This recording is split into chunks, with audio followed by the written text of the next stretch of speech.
Assalomu alaykum aziz do'stlar. Bugun sizlar bilan hayotni bizga beradigan darslari to'g'risida gaplashamiz. Aslida hayot bizga nima uchun sinovlarni beradi? Nima uchun bizni oldimizga muammolarni tashlaydi?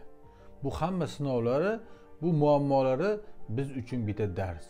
Ya'ni ko'zingni och. Bu sen uchun noto'g'ri yo'l. To'g'ri yo'l bu tarafda deb bizga o'rgatib turadi. Biz bu narsaga e'tibor bermaymiz. Aksincha yana qilayotgan noto'g'ri ishimizda davom etaveramiz va nolib qo'yamiz. Nima uchun men bilan bunaqa bo'lyapti? Nima uchun menga bunaqa sinovlar beriladi deb noliymiz. Fikr yuritmaymiz.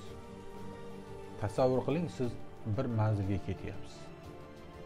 Bu manzilga yetishlik uchun bir nechta yo'llar bor.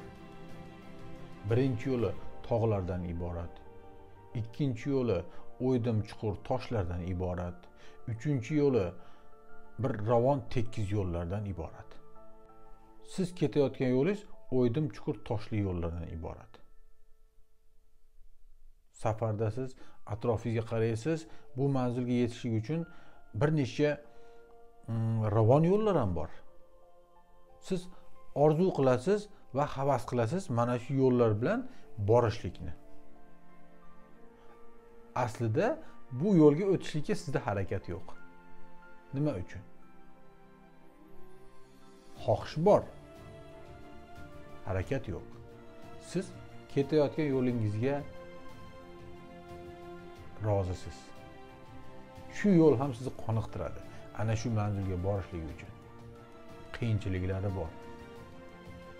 Toshlari bor, tikanaklari bor. To'g'ri yo'llardan o'tasiz, toshlilarga yetib borasiz. Tikanaga yetganingizda oyog'ingizga tikan kirganda og'riydi.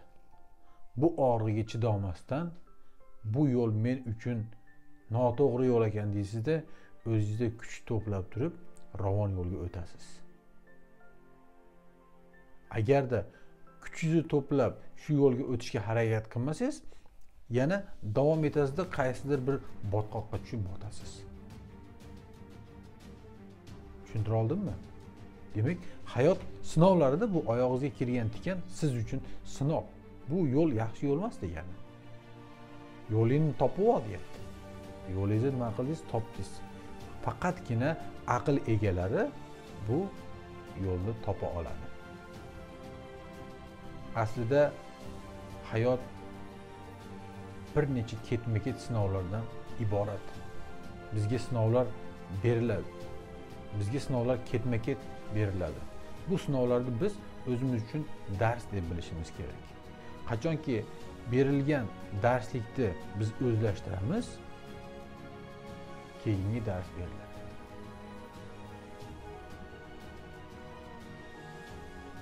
Shu orada men sizlarga qanday qilib bu hayot sinovlariga bardosh berishlik va hayotda qanday erkin, xotirjam hayotga chiqish yo'lini bir necha qonun qoidalari, ya'ni o'gitlari bor.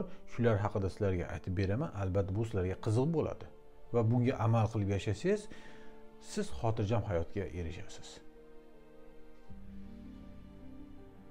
Tasavvur qiling, siz dengizdasiz. Doim to'lqinlanib turadi dengiz. To'lqinda siz goh tepaga chiqasiz, goh pastga tushasiz. Agar shu to'lqinda ushlab olsangiz, bir xil chiqib tushib turasiz suvda. Hayot to'lqindir. To'lqinlar sinovlardir. Bu sinovlar darsdir. Demak, biz bu darsni bilishimiz kerak. Keyingi dars keladi, bunga tayyor turishimiz kerak. Endi hayotda o'g'itlarni aytadigan bo'lsak, birinchisi, biz hayotga nima uchun yaralganmiz?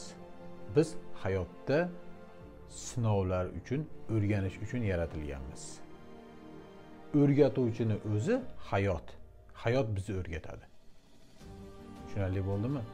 Ikkinchisi, koinotni yaratuvchisini o'zi tanlab olgan hushdorlari bo'lmaydi. Bu nima degani? Alloh taolo insonlarni yaratdi, bularning ichidan ayrimlari men uchun yaqin, men uchun yaxshi ko'rganlarim demaydi. aksincha bu narsaga insonlar o'zini yaxshi solih amallari bilan erishiladi. Tanlanganlar safiga o'zini amallari bilan chiqadi. Keyingisi, uchinchisi, bizni hayotimiz bu bizni ichki dunyo qarashimizdan iborat. Demak, bizni ichki dunyomiz qanday bo'lsa, bizni hayotimiz shundan iborat bo'ladi. Bizni ichki dunyoyimizda salbiy narsalar ko'p bo'lsa, marazliklar ko'p bo'lsa, bizni hayotimiz shundan iborat bo'ladi. Va aksincha, hayotimizni yaxshilash uchun, go'zallashtirish uchun bizni ichki dunyomizni birinchi o'rinda o'zimizni to'g'rilashimiz kerak bo'ladi.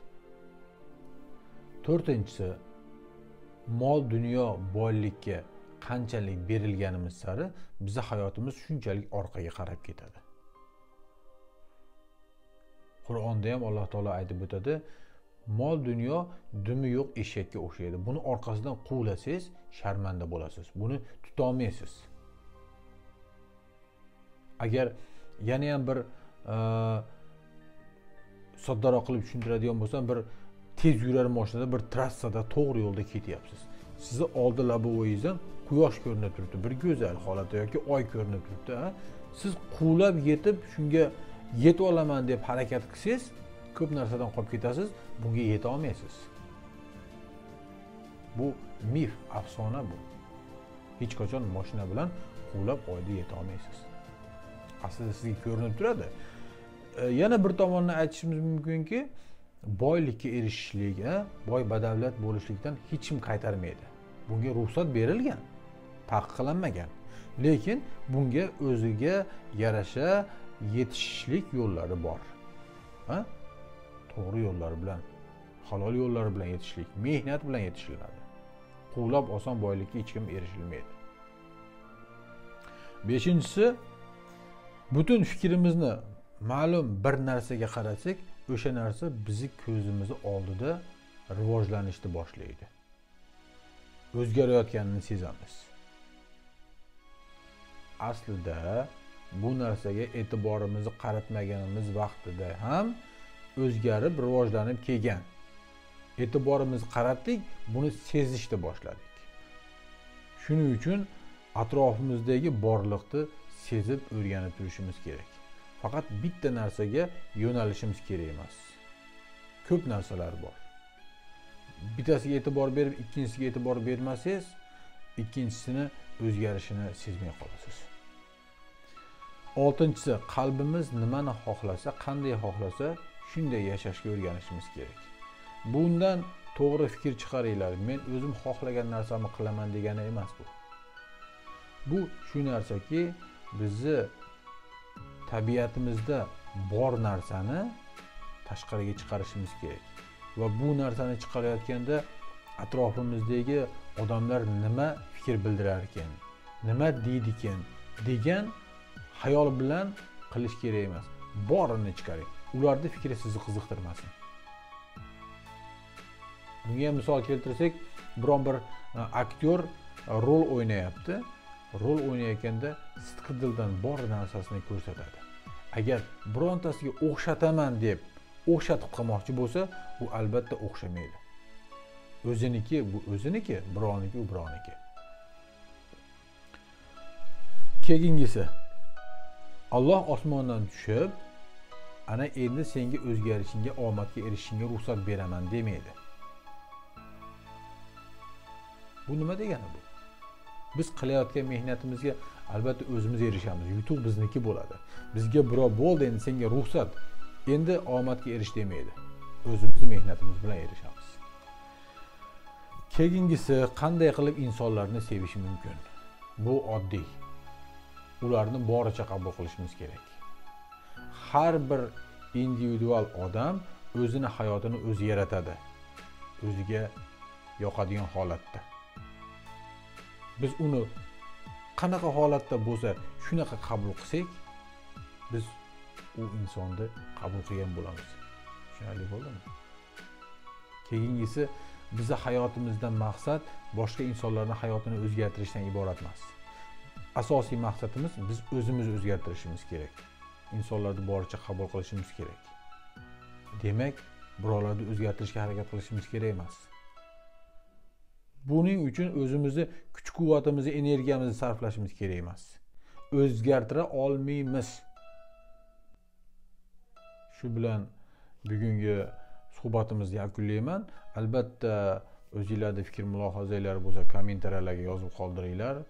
Keyingi darsda har bitta aytib o'tgan qoidalarimizni keng batafsil yoritishga harakat qilamiz. O'ylaymanki, sizlarga albatta bu qiziq bo'ladi va hayotingizda o'zgarishlarga erishasiz. Sog' bo'ling, salomat bo'ling. Xayr.